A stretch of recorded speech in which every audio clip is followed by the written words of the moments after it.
Para empezar, queremos darles un saludo de parte de los que cursamos el 9º ciclo paralelo D de la Facultad de Medicina de la Universidad Católica de Cuenca, dando gracias siempre a nuestro tutor, Dr. Álvaro González. En el siguiente video les explicaremos el examen físico de las articulaciones en reumatología. Articulación temporomandibular. Inspección. Primero observamos la simetría de los pabellones auriculares para ver si existe una macro o una micrognosia. Continuamos observando la coloración de la piel que rodea la articulación, con el fin de visualizar eritema o edema. Arcos de movilidad. Pedimos al paciente que abra su boca lo más que pueda y deben ingresar 3 dedos, el índice, el medio y el anular, los cuales nos da una medida de 3 a 6 centímetros normal de esta articulación. Luego le pedimos al paciente que coloque el maxilar inferior por delante de su maxilar superior. Esto nos permitirá saber si existe un movimiento normal de propulsión y retropulsión al regresar a su normalidad. Le pedimos al paciente que realice movimientos de lateralización derecha e izquierda, las cuales deben ser de 1 a 2 centímetros, para indicar que la articulación no tenga alteración ninguna.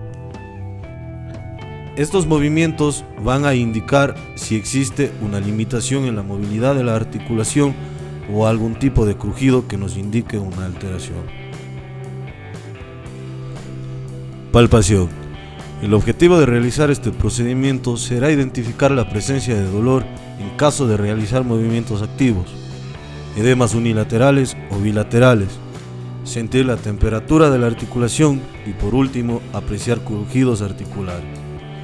La palpación de la articulación se podrá realizar colocando los dedos índices a nivel de los conductos auditivos externos. Al mismo tiempo, se solicitará al paciente abrir y cerrar la boca, así también como realizar movimientos de lateralización hacia el lado derecho e izquierdo simultáneamente. Existe otra forma de palpar la articulación. Esta se realiza con la colocación de los dedos índices en los conductos auditivos externos, tratando de que las yemas de los dedos sientan al momento de pedir al paciente que abra su boca las interlíneas posteriores de la articulación. Al evaluar la articulación temporomandibular, tenemos como objetivo identificar alteraciones musculares y articulares. La primera forma de evaluación será apertura con resistencia. Se solicita al paciente mantener la boca entreabierta mientras el examinador colocará su mano bajo el mentón y ejercerá cierta presión tratando de cerrar la boca y el paciente se opondrá a la fuerza aplicada. Cierre con resistencia.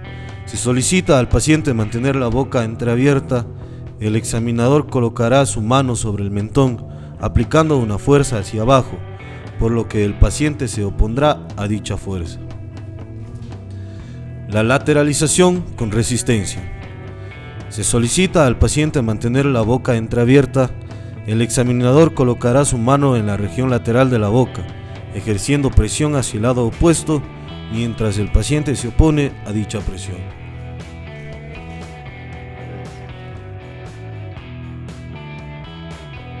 Columna vertebral.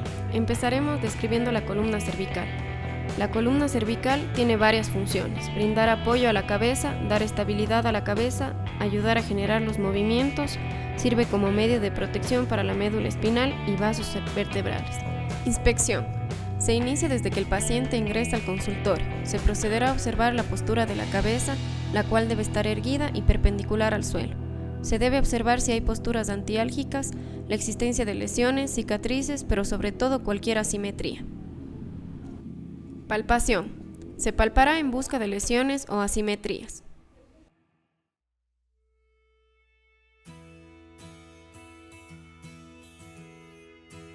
Arcos de movilidad. Incluye los movimientos de flexión. El paciente deberá inclinar su cabeza hacia adelante, de manera que su mentón debe tocar la horquilla esternal. Extensión. Se procederá a inclinar su cabeza hacia atrás. La barbilla se separa de la horquilla esternal con un mínimo de 18 centímetros. Inclinación lateral derecha e izquierda. Se solicitará al paciente que toque su hombro con su oreja, sin levantar el hombro. También se mide en grados, siendo lo normal 45 grados o más.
Para la inspección de la columna vertebral, se inspeccionará tanto la región cervical, dorsal, lumbar y sacrocoxígea, en búsqueda de cualquier anomalía, ya sea relacionado a la simetría o cualquier alteración cutánea.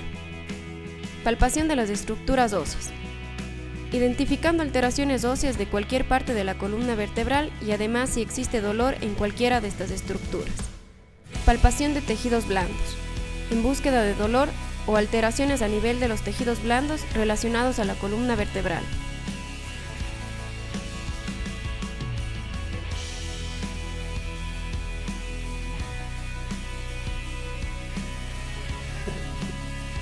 Arcos de movilidad. Flexión. Se le pide al paciente en bipedestación realizar flexión hacia adelante con las rodillas extendidas e intentar tocar el suelo con la punta de los dedos. Extensión. Pedir al paciente que se doble lo más atrás posible usando la mano posterior del examinador como apoyo. Rotación. Pedir al paciente que sin rotar la cadera gire hacia un lado y hacia el otro para posteriormente comparar los dos movimientos. Inclinación lateral. Pedir al paciente que se incline hacia los dos lados, tanto derecho como izquierdo, para posteriormente comparar los dos movimientos. Maniobras. Prueba de la Sagué. Pedir al paciente que se acueste de cúbito supino en la mesa de exploración. Esta maniobra tiene como objetivo reproducir el dolor lumbar y de la región posterior de la extremidad inferior. Se levanta la pierna del paciente sosteniendo el pie a nivel del calcáneo, evitando que se doble la rodilla. El grado al que puede elevarse la pierna sin malestar o dolor es de aproximadamente 80 grados. Si la extremidad extendida es dolorosa, entonces debe establecerse si el dolor se origina del nervio ciático o debido a la tensión de los tendones de la corva. En caso de dolor ciático, este abarca toda la pierna, mientras que el dolor de los tendones de la corva será solamente a nivel de la parte posterior del muslo.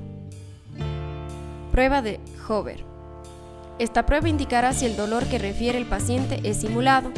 Se realiza elevando la pierna del paciente en extensión y colocando una mano por debajo del calcáneo del pie opuesto al que está levantado. Al existir dificultad para realizar esta prueba, el paciente efectuará presión sobre el calcáneo de la pierna opuesta para obtener apoyo. En caso de que no ejerza ninguna presión sobre el calcáneo, entonces será significativo de simulación.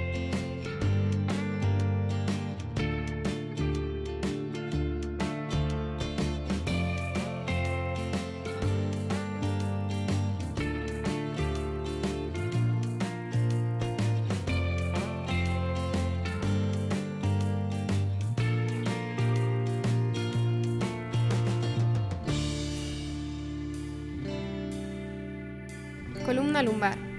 Maniobra de Schober. Evalúa la flexión dorso-lumbar. Con el paciente en bipedestación se toma como referencia la línea anatómica entre L4 y L5, y desde este punto hacia arriba se medirá 10 centímetros señalando el siguiente punto. Luego se pide al paciente que flexione la columna lumbar y con las manos intente tocar sus pies. Así entonces, medimos nuevamente entre los dos puntos que teníamos. Será anormal cuando los puntos se separen menos de 5 centímetros.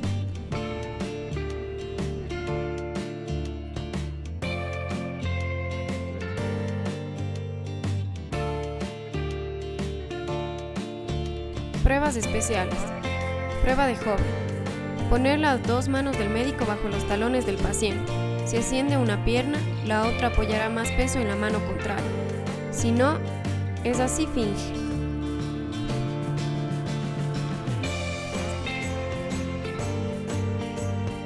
Maniobra de Favere o del 4.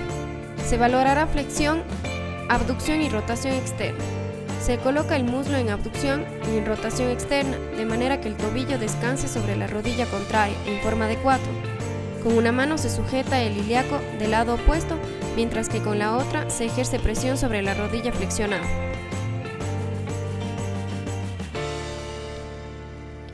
Maniobra de apertura o de Voltmann. Realizamos con el paciente en decúbito dorsal, imprimimos compresión con ambas manos de la parte anterior de ambas crestas ilíacas hacia afuera y hacia abajo, es decir, separándolas. Con esto traccionamos el ligamento sacroilíaco anterior en busca de dolor. Maniobra de cierre. El paciente en decúbito supino se realiza la misma compresión sobre las crestas ilíacas. En este caso se hace aproximación de ambas crestas anteriormente y en esta maniobra estaremos traccionando los ligamentos sacros posteriores. Se realiza palpación de la fosa ilíaca. La articulación sacroilíaca es difícilmente palpable, debido a que la tuberosidad ilíaca la cubre casi por completo. Palpación del hombro. Al iniciar la palpación se observa el miembro torácico verificando que estén de forma simétrica ambas clavículas.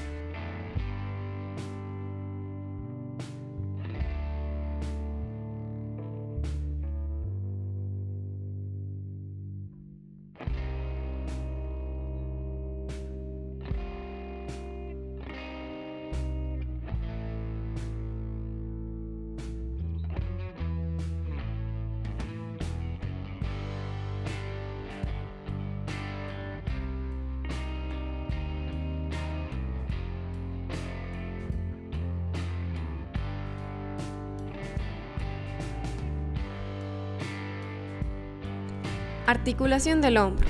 Arcos de movilidad. Flexión. Indicar al paciente subir el brazo por encima de la cabeza. Extensión. Indicar al paciente que levante los brazos por detrás del tronco. Abducción. Elevar el brazo hacia afuera y este por encima de la cabeza.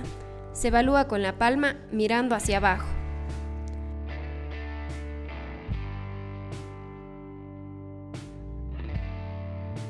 Aducción. Cruzar el brazo por delante del tronco. Rotación interna. Coloca el hombro en una abducción de 90 grados. La rotación va a ir de 0 a 80 grados. Rotación externa. Coloca el hombro en una abducción de 90 grados. La rotación va a ir de 0 a 110 grados. Maniobras. Prueba de Apley. Esta maniobra se puede dividir en superior e inferior. En ambos casos, el paciente en bipedestación se pide que toque el borde escapular contralateral en la maniobra de Apley superior, de igual manera el borde inferior en la maniobra de Apley inferior. Una dificultad de estos movimientos puede existir un trastorno del manguito de los rotadores, lesión del músculo supraespinoso. Prueba de la lata vacía. Se pide al paciente que levante los brazos superior a 90 grados y se efectuará una rotación interna con los pulgares, apuntando hacia abajo. Esta prueba se procederá con resistencia por parte del paciente. Una alteración de esta prueba indica una posible rotura del manguito de los rotadores. Prueba de Gerber. Consiste en solicitarle al paciente que acerque el dorso de su mano a la columna lumbar con el codo en 90 grados de flexión. Se realiza una contrarresistencia. Esta prueba nos permite valorar la integridad de los músculos subescapular y redondo menor. Test de Hobb. Con el brazo en aducción de 90 grados y el codo extendido, se pide al paciente que eleve los brazos contra resistencia. En esta prueba se evaluará el músculo supraespinoso. Prueba de Paté. Solicitar al paciente el brazo en abducción a 90 grados y flexión de codo a 90 grados. Realizar rotación externa contra resistencia por parte del examinador. Esta prueba nos ayuda a determinar un proceso inflamatorio o degenerativo del músculo infraespinoso. Prueba de Speed. Es una prueba de provocación que tiene como objetivo provocar dolor en el tendón bicipital. Se solicitará que eleve el brazo con el codo extendido y la mano en supinación. El evaluador creará resistencia al movimiento. Si es positiva, esta prueba nos permite diferenciar una tendinitis bicipital.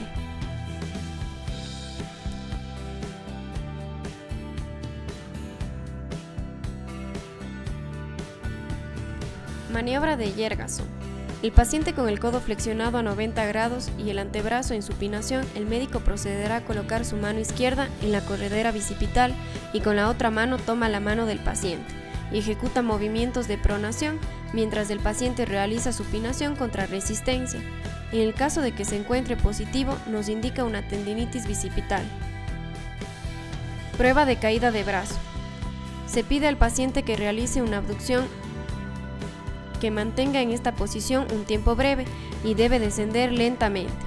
Si existe una rotura parcial al descender, existe un punto donde no resiste y el brazo caerá. Signo de pinzamiento de Neer.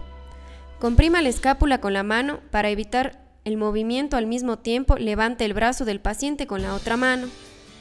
La presencia de dolor al realizar este movimiento indica rotura del manguito de los rotadores y pinzamiento subacromiales del hombro. Signo de pinzamiento de Hawkins-Kennedy. Flexione el codo del paciente hasta 90 grados con la palma hacia abajo. Con una mano se sujeta el antebrazo y la otra el brazo, rotando intermitentemente el brazo. Esta prueba positiva nos indica posible desgarro del manguito de los rotadores. Prueba cruzada. Valora la articulación acromioclavicular. Con el codo extendido y el brazo en supinación se pide al paciente que levante el brazo contralateral.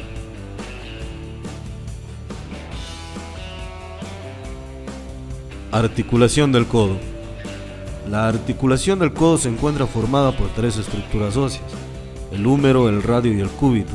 Estas estructuras se unen entre sí formando dicha articulación, que son la articulación húmero-cubital, húmero-radial y la articulación radio-cubital proximal. Inspección y palpación. Observaremos las salientes óseas tales como la epitróclea, que su contorno óseo se localice medialmente en el extremo distal humeral y se asocia a fracturas en la edad infantil, mientras que el epicóndilo se encuentre lateralmente a dicha articulación, siendo la más grande y menos definida. Finalmente tenemos el olecranon, que es una saliente ósea que corresponde al extremo superior del cúbito, que va a permitir los movimientos de flexión y extensión del codo. Arcos de movilidad. Flexión. La flexión del codo está dada por la articulación húmero-cubital y húmero-radial. Esta puede llegar de 150 o hasta 160 grados en un eje transversal, tomando un cuadro sagital. Extensión. La extensión del codo de igual manera está dada por la articulación húmero-cubital y húmero-radial, que hace que el antebrazo quede en una línea recta con el brazo, es decir, que formen entre ellos un ángulo de 180 grados.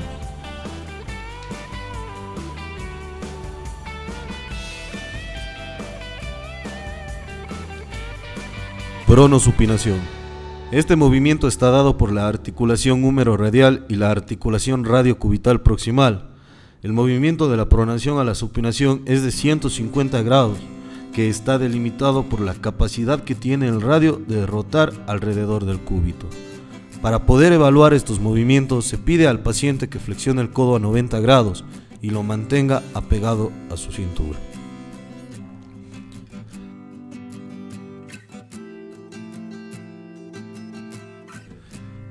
Pruebas especiales del codo. Maniobras de valgo y varo. Esta maniobra se utiliza para verificar la estabilidad de los ligamentos del codo.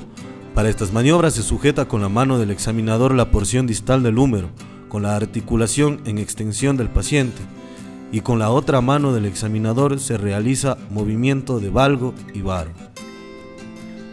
Prueba de Tinel. Sirve para explorar el nervio cubital. Consiste en colocar el brazo del paciente en flexión de 90 grados y localizar el olecranon y la epitróclea, por donde corre el nervio cubital. Si al producir un golpe causa en el paciente dolor u hormigueo, decimos que existe una irritación del nervio cubital. Articulación de la mano. Inspección. La mano dominante se identifica al examinar los músculos palmares, ya que la musculatura de la misma se encuentra más desarrollada. En la superficie palmar, la articulación metacarpofalángica vamos a identificar las colinas y los valles. Además, la musculatura de las eminencias tenar e hipotenar. Palpación. En la superficie dorsal de las manos se identifican los nudillos, los mismos que tienen la misma profundidad en ambas manos. Palpación de los huesos. La muñeca está compuesta por 8 huesos, compuesta por 2 filas. La proximal, el escafoide, semilunar, piramidal y pisiforme. La distal, trapecio, trapezoide, hueso grande y hueso ganchoso. Se debe identificar la apófisis estiloide, radial y cubital, que son elementos de referencia. Los metacarpianos pueden ser palpados desde el pulgar hasta el meñique. Existen 3 falanges en cada dedo, a excepción del pulgar, y también deben evaluarse las articulaciones interfalángicas. Arcos de movilidad. Flexión y extensión de la muñeca. La flexión normal permite mover 90 grados y la extensión normal 70 grados. Desviación cubital y radial de la muñeca. La desviación cubital tiene un grado de 30 grados y la radial de 20 grados. Aducción y abducción de los dedos. Abducción. Todos deben separarse en 20 grados y en la aducción puede estar juntos y tocarse entre sí. Flexión del pulgar. Este movimiento somete a prueba la flexión activa de las articulaciones del pulgar. Maniobras especiales de la mano. Prueba de Finkelstein. Es la desviación cubital de la muñeca del paciente con la mano empuñada y el pulgar bajo los otros dedos. Si se produce dolor durante la desviación, la prueba es positiva y esta será indicativo de que el paciente presenta tendosinovitis de Kerbein. Signo de Tinel. Se percute con el dedo medio y anular sobre el túnel del carpo. Si se produce dolor, entumecimiento y disestesias en la zona inervada, es positivo en el 60 al 70% de los casos. Test de Fallen.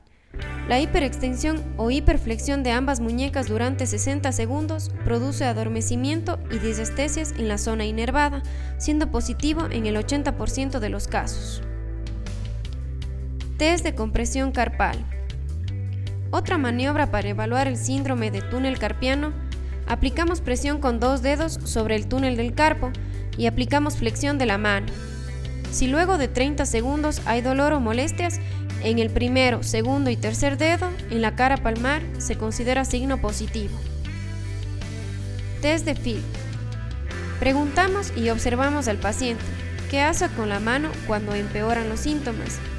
Si el paciente mueve la mano simulando el movimiento para bajar la temperatura de un termómetro, se considera también signo positivo. Cadera. Prueba de Gainsling. Objetivo: es aplicar un esfuerzo de torsión en las articulaciones sacroiliacas. El paciente se encuentra en decúbito supino con el lado de la pierna afectada cerca del borde de la camilla. Por razones de seguridad, los hombros del paciente se colocan hacia el centro de la camilla. El paciente luego flexiona completamente el lado no afectado de la pierna y mantiene la rodilla flexionada. El examinador estabiliza la pierna con su mano colocada sobre la mano del paciente. Esta acción mantiene al hueso ilíaco sobre el lado no sometido a una prueba en una posición ligeramente posterior y estable durante la maniobra. El examinador sostiene la pierna del lado cercano mientras la baja de la camilla. El examinador luego aplica una fuerza constante hacia abajo, hacia el muslo distal del paciente sobre el lado afectado, mientras que aplica simultáneamente una fuerza constante de flexión de cadera sobre la rodilla del paciente sobre el lado no afectado. Prueba de tomas. El objetivo de esta prueba es valorar el grado articular de la flexibilidad de acortamiento de la musculatura flexora de la cadera. El paciente se coloca en decúbito supino. El examinador toma la rodilla y se lo lleva al tronco en una flexión máxima de cadera. La ejecución provoca la flexión de la cadera y la rodilla contralateral e incrementa la distancia del hueco popliteo.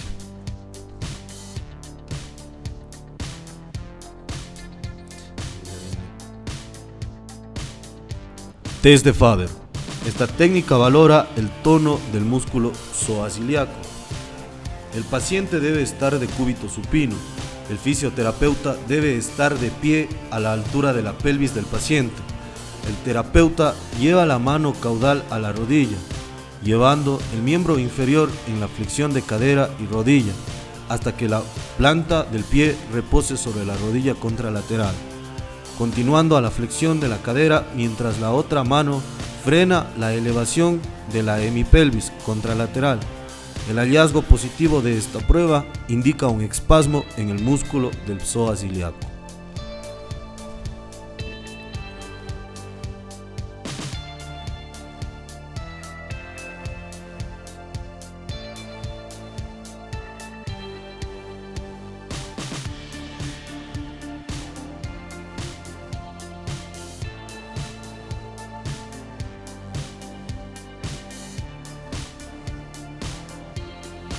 Maniobra de Over.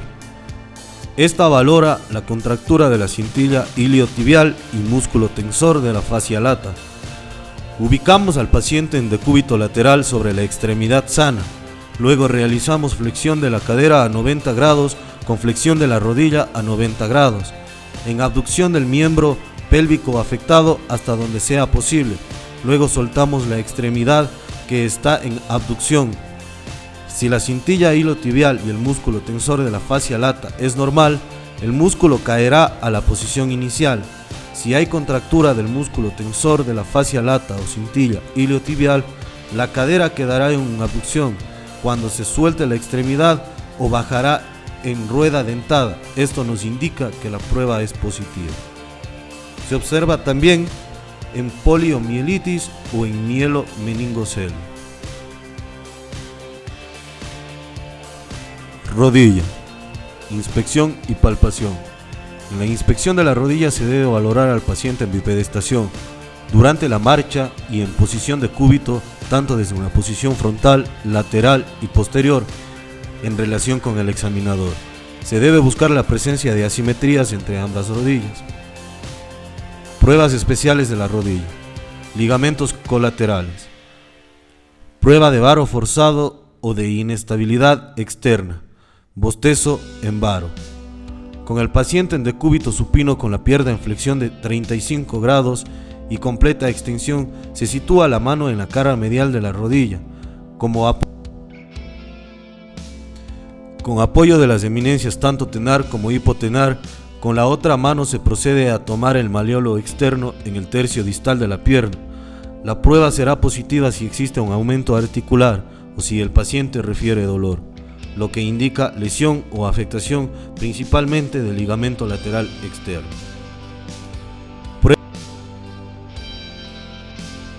Prueba de valgo forzado o de inestabilidad interna, o bostezo en valgo. De igual forma, con el paciente en decúbito supino con la pierna en extensión y flexión de 35 grados, se procede a colocar la mano en la cara externa o lateral de la rodilla, apoyando las eminencias tenar e hipotenar. La otra mano se coloca en el malleolo interno, en el tercio distal de la pierna. Se realiza rotación externa. Se dice que es positiva si presenta aumento articular del compartimento medial y dolor. La afectación será a nivel del ligamento lateral interno. Prueba del Lachman anterior. El paciente en decúbito supino con los pies apoyados sobre la cama y con flexión de las rodillas a 90 grados y cadera a 45 grados. Se procede a tomar con las dos manos la epífisis proximal de la tibia y los pulgares sobre la cara anterior de la interlínea. Se realiza tracción póstero-anterior. La prueba es positiva si existe desplazamiento en el extremo proximal de la tibia en relación a los cóndilos. Ayuda a evaluar la insuficiencia del ligamento cruzado anterior. Prueba del Lachman posterior. De igual forma, se coloca al paciente en decúbito supino con los pies apoyados sobre la cama y con flexión de las rodillas a 90 grados y cadera a 45 grados. Se realiza una fuerza en sentido antero-posterior. Se lo realiza con rotación externa e interna de la tibia. Valora la funcionabilidad del ligamento cruzado posterior.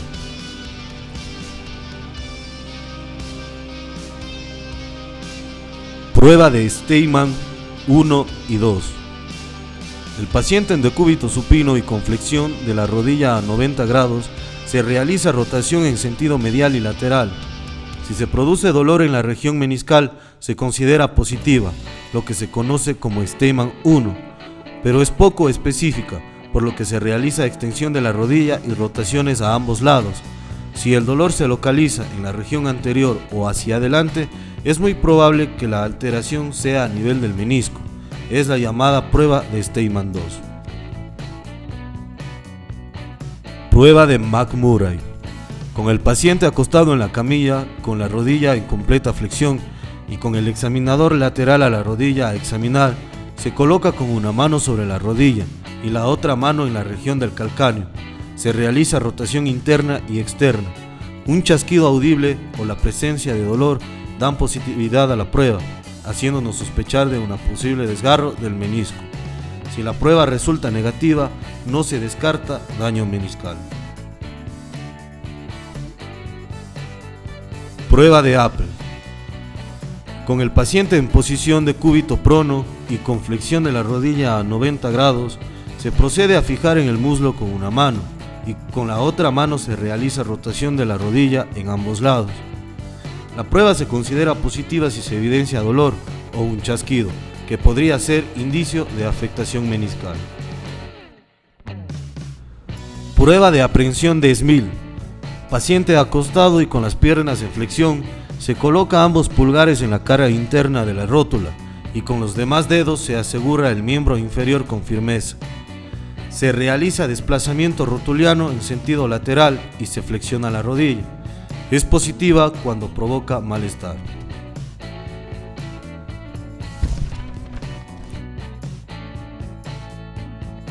Pie y tobillo. Inspección y palpación. Realizamos una inspección en busca de deformidades, edema, erosiones, úlceras y cambios de coloración en la piel. Revisamos entre los dedos, la planta y el dorso del pie. Comprobamos la temperatura del pie colocando el dorso de la mano en cada pie y comparamos con el pie contralateral. Empezamos palpando la estructura ósea en busca de deformidades o fracturas. Arcos de movilidad. Los movimientos activos de las articulaciones del pie y tobillo nos permiten establecer si hay restricción del movimiento. Flexión plantar de 50 grados, flexión dorsal de 20 grados, movimientos de inversión de 5 grados y movimientos de eversión de 5 grados. Maniobras. Prueba de inversión forzada de tobillo. Evalúa la afectación del ligamento peroneo astragalino anterior.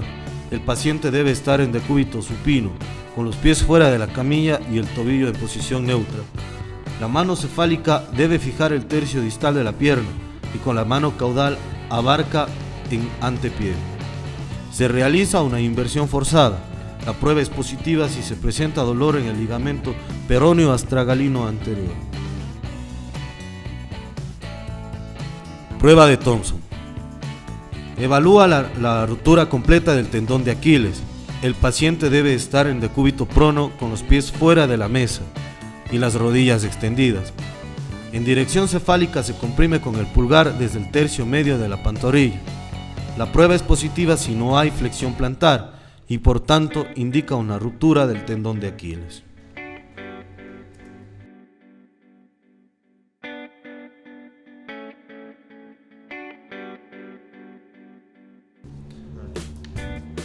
Prueba de cajón anterior del tobillo. Evalúa el grado de inestabilidad anterior del tobillo.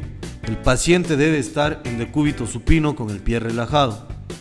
Se recoge el calcáneo en la mano caudal Con la mano cefálica se recoge el tobillo del paciente sobre la cara anterior de los malleolos, provocando una tracción anterior del pie. La prueba es positiva si existe un desplazamiento anterior del astrado.